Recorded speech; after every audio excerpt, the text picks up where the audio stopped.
Education centre online classes. आज हम लोग क्लास 10th का चैप्टर नंबर 3 जिसका नाम है जीव जनन कैसे करते हैं, हाउ डू ऑर्गेनिज्म रिप्रोड्यूस।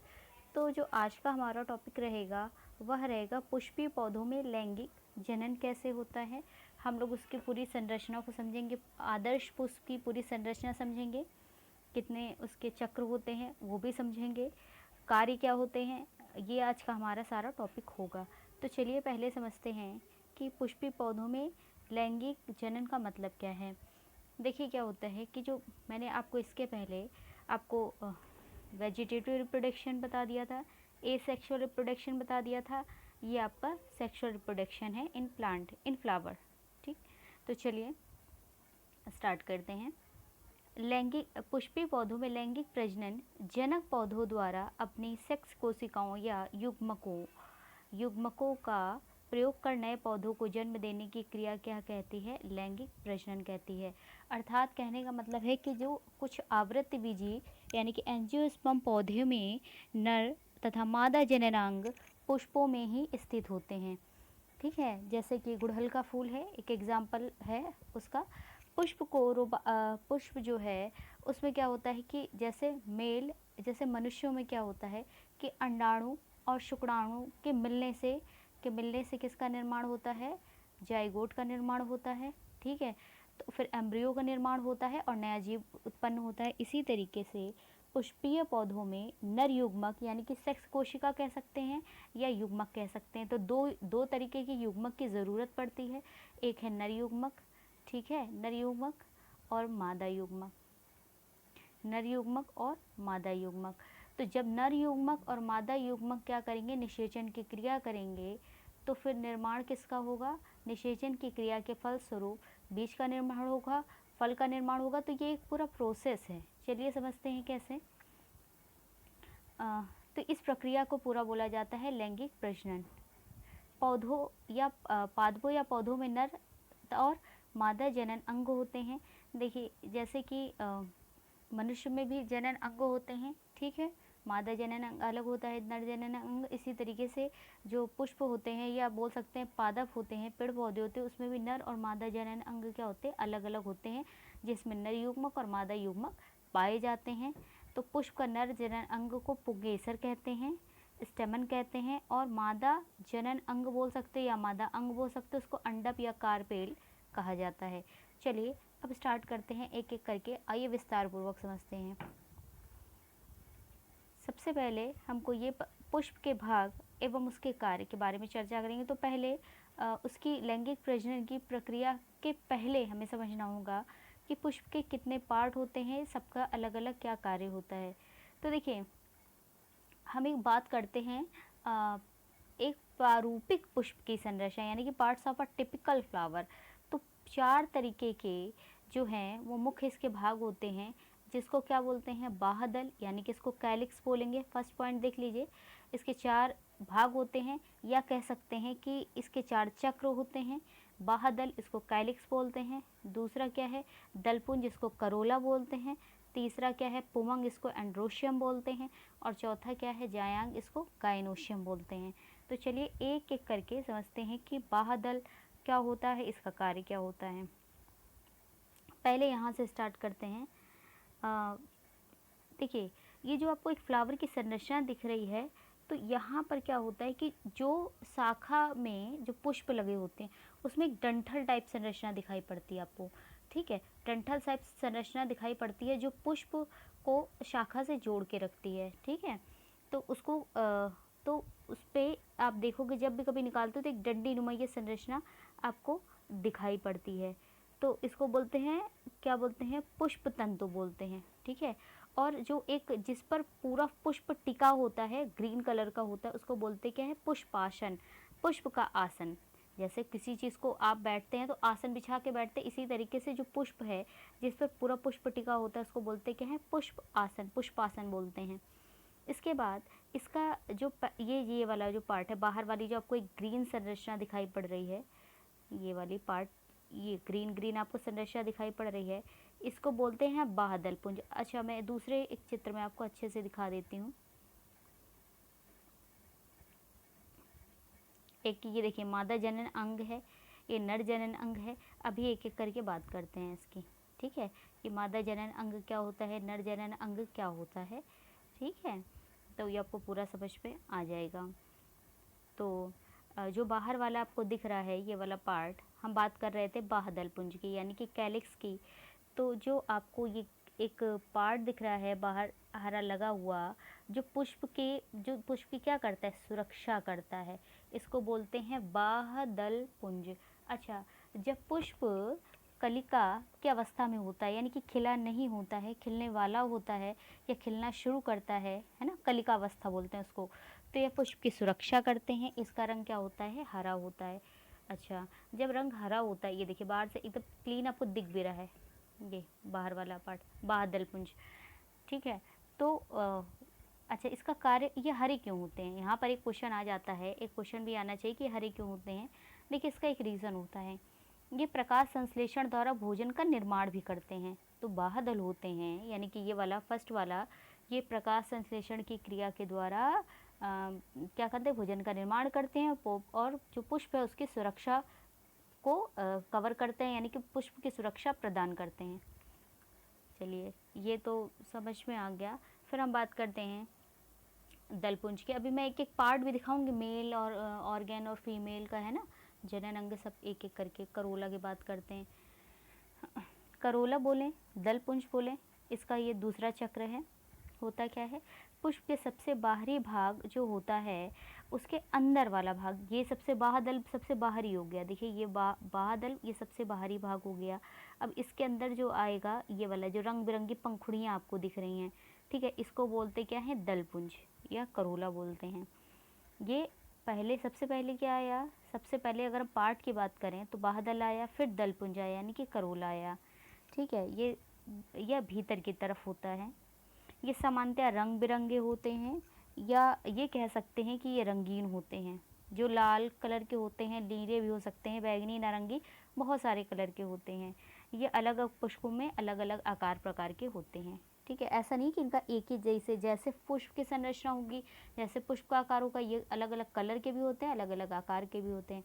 बात करते हैं कार्य की, तो कार्य क्या है इसका, देखिए ये कीटों को क्या करते हैं, ये कलरफुल क्यों होते हैं, यहाँ पर एक मिनट में, ये कलरफुल इसलिए होते हैं कि क्या करते हैं, कीटों को आकर्षित कर सकते हैं। कीटों को जो है वो परागण की क्रिया के लिए क्या करते हैं, आकर्षित करते हैं, इनका यही कार्य होता है।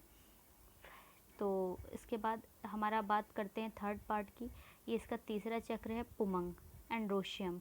एंड्रोशियम क्या होता है ये समझ लीजिए, यह पुष्प का तीसरा चक्र होता है, यह पुष्प का नर जनन अंग होता है, ठीक है। जो लंबा आपको एक, ये देखें, यहाँ से स्टार्ट करते हैं, ये आपको एक रेड वाला एक दिख रहा है, ये वाला पार्ट इधर से दिखा देते हैं, ये वाला, ठीक है। तो आपको जो फिर से दिखा देती हूँ मैं, ये पुमंग की बात करते हैं, इसको नर जनन अंग होता है। ये रेड रेड जो है, इसके अंदर वाला पाइप नुमा जो एक लंबी सी संरचना दिख रही है आपको, हैं, तो उस होता क्या है, जो लंबा पाइप नुमा जो दिख रहा है ना आपको, उसे पुतंतु कहते हैं। इसके ऊपर वाला भाग परागकोश कहलाता है, ये वाला भाग जो आपको ये ज्वाइंट दिख रहा है दो, इसको बोलते क्या है, पराग कोश कहते हैं। पराग कोश में पराग कण भरे होते हैं। पराग कण बोलें या बोलें कि उसको नर युग्मक, एक बात है, नर युग्मक, यहाँ पर यही बात कन्फ्यूज़न वाली होती है, बच्चे कंफ्यूज हो जाते हैं कि परागकण और नर युग्मक में क्या अंतर है।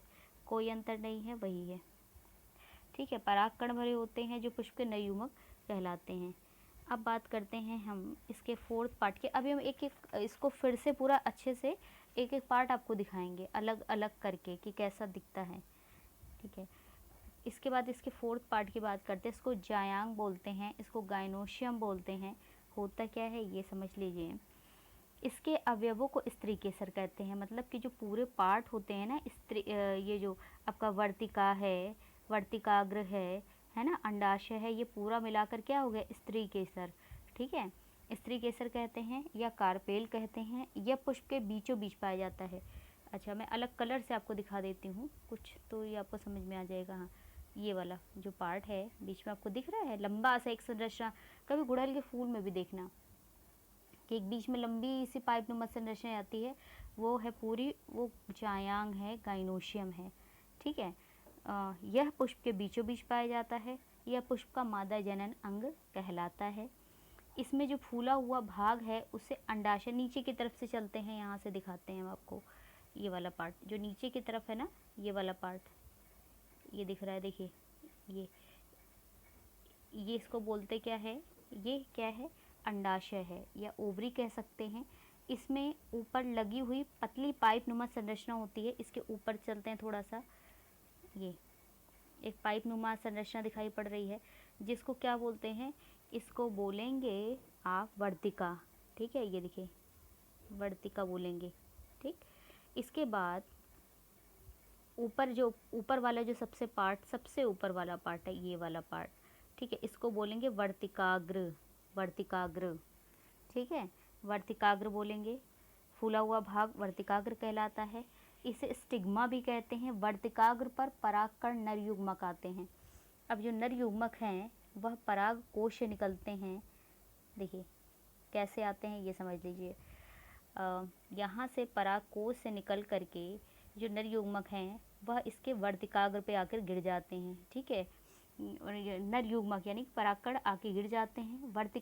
अब वर्तिकाग्र से होते हुए ये नीचे वर्तिका में आते हैं, नीचे की तरफ आते हैं। ये संरचना दिख रही है ना आपको, नीचे की तरफ आते हैं और नीचे आते हैं, फिर ये अंडाशय में जाते हैं।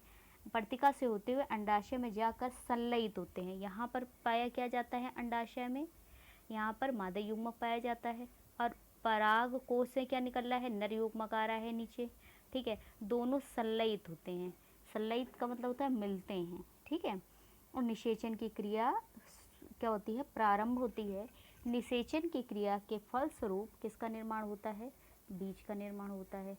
ठीक है, अंडाशय में निषेचन की प्रक्रिया क्या होती है, संपन्न होती है और निषेचन की क्रिया के फलस्वरूप किसका निर्माण होता है, बीज का। बीज से फिर क्या निर्माण होता है, फल का निर्माण होता है। तो ये पूरी एक पुष्प की संरचना थी और इसके कार्य थे, इसके पार्ट्स के कार्य थे जो मैंने आपको बता दिए हैं। चलिए मैं आपको पूरा एक एक करके दिखा भी देती हूँ कि आप कैसे अलग अलग पार्ट करके भी। ठीक, बात करते हैं पुष्प की। पुष्प मैंने बता ही दिया है क्या है, फिर से एक बार बता दूं। आवृत्तिबीजी पौधों में पूर्ण परिवर्धन के पश्चात प्रारोह पर बनी एक विशेष संघनित संरचना को क्या कहते हैं, पुष्प कहते हैं। देखिए अलग अलग, अब आपको पूरा मादा जनन अंग या जायांग बोलते हैं।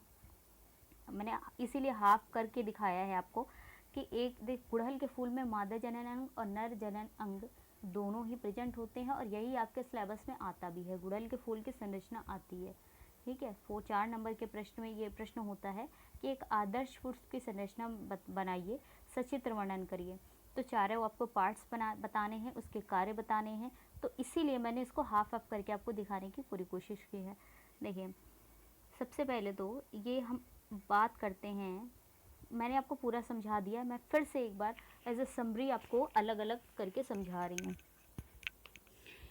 जो ये वाला पार्ट होता है, ये हम बात कर रहे हैं मादा जननांग की, मादा जनन अंग की, जायांग बोलते हैं। ठीक है, ऊपर वाला जो पार्ट है ये बोला जाता है वर्तिकाग्र। ठीक है, ये पाइप नुमा जो संरचना होती है जहाँ से नर युग्मक नीचे की तरफ जाता है उसको बोलते हैं वर्तिका। ठीक है, और अंडाशय क्या है, जहाँ पर ये मादा युग्मक और नर युग्मक संलयित होते हैं, मिलते हैं, उसको बोलते हैं क्या है, अंडाशय। ठीक है, और तीनों जो पार्ट है, ये जो तीनों पार्ट है ना, वर्तिकाग्र, वर्तिका और अंडाशय, इसी को बोलते क्या है, स्त्री केसर।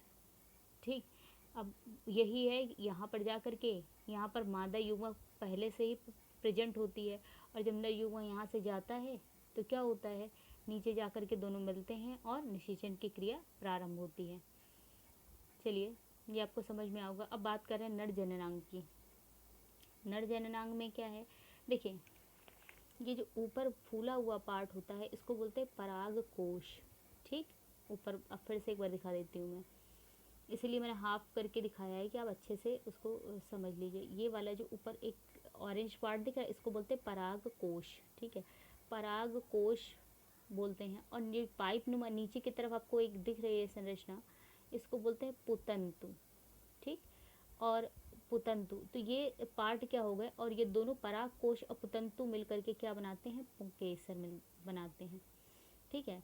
अब जब ये पुकेसर क्या करते हैं, पराग कोश में क्या भरे होते हैं, नर युग्मक भरे होते हैं, और नर युग्मक जाते हैं और किस पर जा कर के गिरते हैं, किस पर गिरते हैं, इस पे वर्तिकाग्र पर गिरते हैं। यानी कि जो नर युग्मक है वो जाते हैं वर्तिकाग्र पर गिरते हैं, एक अलग कलर से मैं दिखा देती हूँ, और वर्तिकाग्र से होते हुए नीचे की तरफ जाते हैं, वर्तिकाग्र वर्तिकाग्र पे पहुँचे, वर्तिकाग्र से वर्तिका, वर्तिका यानी कि नीचे पाइप नुमा संरचना, और यहाँ पर अंडाशय में जाके संलयित होते हैं। निषेचन की फल क्रिया, निषेचन की क्रिया होती है, और निर्माण किसका होता है, इसका बीज का निर्माण होता है, फिर फल का निर्माण होता है। ठीक है, मैंने अभी बताया, इसके बाद मैंने इसके पार्ट्स आपको सारे पीछे डिस्कशन कर दिए हैं।